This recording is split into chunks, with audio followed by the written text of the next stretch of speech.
The greatest Indian leader who led India's struggle for freedom against the British rule. Under him, the freedom struggle became a mass movement. He devoted his life towards India's independence with a strong weapon called non-violence. He is also known as the father of nation. Yes, you are right. He is Gandhiji. Hello everyone, I am Vanshika Rikhi and welcome back to Shashwat Gyan. Today on this moment, as Gandhi Jayanti is approaching, I will be reciting the biography of Gandhiji. So let's start from the starting. The entire vast land of India was burning. It was difficult for the passerby to step on it. Humanity was discovering its real meaning, where we can live peaceful and free life. We can sing songs like flying birds. We were looking in the sky for the rain like farmers in the drought. That turban land of India was being crushed. Seeds of poison were being sown. No matter how right we were, the British rule, but it was the Britishers who are deciding how we will live, what we will buy, what we will sell. They captured our breed. They made us materially impoverished. Their enjoyment of luxury and our poverty was teaching us what is revolt, what is injustice, what is law. At that time, many great leaders were born.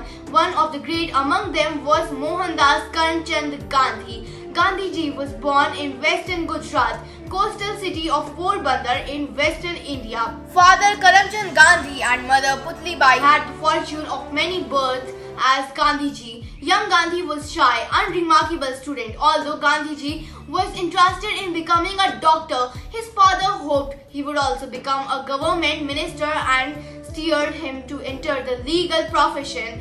In 1888, 18 years old Gandhi sailed for London, England to study law. The young Indian struggled with a transition to Western culture. After struggling to find work as a lawyer in India, Gandhi obtained a one-year contract to perform legal services in South Africa. In April 1893, he sailed for Durban in South Africa. When Gandhi arrived there, he was quickly appalled by the discrimination and racial segregations faced by Indian immigrants at the hands of white British. One incident that I am going to narrate was upon his first appearance in Durban courtroom. Gandhi was asked to remove his turban, but he refused and left to the courtyard instead. The natal advertiser mocked him in the print as an unwelcome visitor. A seminal movement occurred on June 7, 1893 during a train trip to Pretoria, South Africa, when a white man objected to Gandhi's presence in the first-class railway compartment. Although he had tickets, refusing to move to the back of the train, Gandhi was forcibly removed and thrown off the train at a station. Gandhi's act of civil disobedience awoke in him a determination to devote himself to fight the deep disease of color prejudice. He vowed that night to try, if possible, to root out the disease and suffer the hardships in the process. From that night forward, the small, unassuming man would grow into a giant force for civil rights. History was repeating itself again. At one such time, Dhananan also got Chanakya here and threw him out, from where the great resolution takes place against the torture and injustice, which changes it into action. The voice of the train passing through the same station in South Africa, taking the resolution in the mind, he was thinking that the people of India can be liberated. A lot of changes with our first steps have to be taken. We have to change. We have to believe in our determination. Where Gandhi's had the normal routine of after doing his advocatory, then dream of re-glorifying the holy earth of India took place in his mind.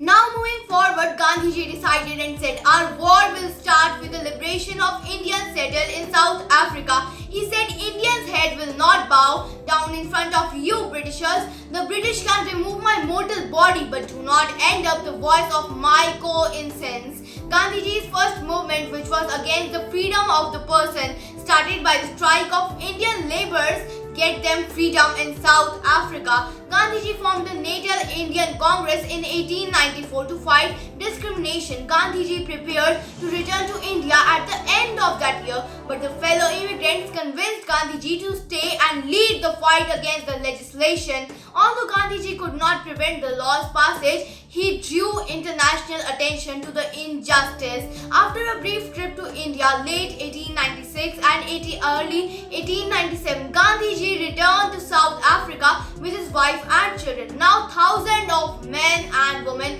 all over the country joined him in freedom struggle. In 1906, Gandhiji organized his first mass civil disobedience campaign, which he was called Satyagraha, Truth and Firmness, in reaction to the South African Transvaal. In reaction to the South African government's new restrictions on the right of Indians, including the refusal to recognize Hindu marriages. In 1906, Gandhiji organized his first mass civil disobedience campaign, which he called as Satyagraha, which means truth and firmness. But also Gandhiji realized that India could not fight the British by using military power. Britishers were the strongest power in the world at that time, and there was no chance of winning the battle against them. So he taught Indians to fight the British using peaceful means, using Satyagraha movements. After years of protest, the government imprisoned hundreds of Indians in 1913, including Gandhiji. Under the pressure, the South African government accepted a compromise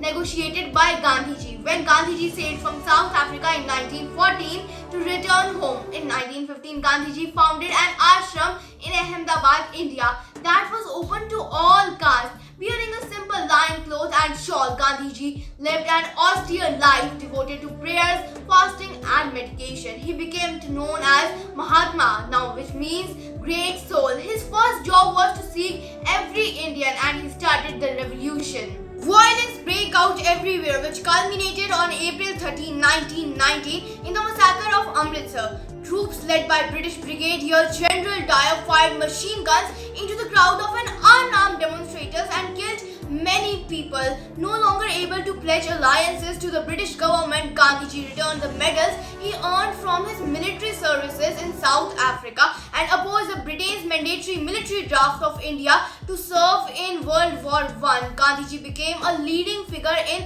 Indian Home Rule movement. Non-cooperation movement was a non-violent movement launched by Gandhiji in 1920. In this movement, Gandhiji called people for mass boycotts. He urged government officials to stop working for the crown, students to stop attending government schools, soldiers to leave their posts, and citizens to stop paying taxes and purchasing British goods. Rather than buy British manufactured clothes, he began to use his own portable spinning wheel to produce his own cloth. The spinning wheel soon became a symbol for Indian independence and self-reliance. Gandhiji assumed the leadership of Indian National Congress and advocated a policy of non-violence and non-cooperation to achieve home rule. After British authorities arrested Gandhiji in 1922, he pleaded guilty to 3 counts of sedition. Although sentenced to 6-year imprisonment, Gandhiji was released in February 1924 after appendix surgery. The government, with the help of police and army, tried its best to put an end to all these demonstrations and agitations, but these were unsuccessful. On the contrary, people became more intense. The government has imposed a tax on salt, and Gandhiji started the salt satyagraha and started Dandi March Yatra. There Gandhiji made salt from sea in Dandi. He and many other leaders were imprisoned for this, but the struggle for freedom continued with great intensity. On the other hand, there in Europe, the Second World War had begun. The British looked towards India for help. The British government thought it would please the Indians by granting them partial freedom. Once again, they began negotiating with Gandhiji, but Gandhiji made it clear that he and his people wanted nothing less than complete freedom, independence, Purna Swaraj. To make this demand stronger, the Indian National Congress passed the Quit India Resolution in 1942, wherein they demanded that the British have to leave India immediately. Angered by this resolution, the British again imprisoned him and his wife Kasturba. Kasturba died in jail. She was always behind him in his freedom movements and other leaders. Many secret organizations were formed as a result, and they put a number of obstacles in the regular functioning of the government. Around this time, Netaji Subhash Chandra Bose formed his Azad Hind Fauj in Japan. Many Indians who were in the British Army left it and joined Indian Netaji's army. The British government realized that now it was impossible for them to rule in India.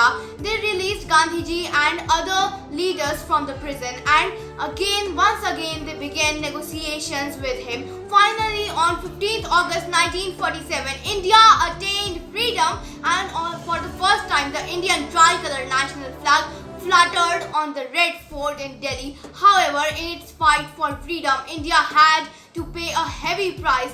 A large single geographical unit now comprised of two new nations, India and Pakistan, on 30th January 1948 in Delhi. When Gandhiji set out to attend a prayer meeting, he was shot dead by an assailant. His last words were, "Hey Ram, Hey Ram, Hey Ram." The great Mahatma's life had come to an end. The news shocked everyone, not only India but the whole world mourned for the death of the great man, a real Mahatma. Vaishnav Jan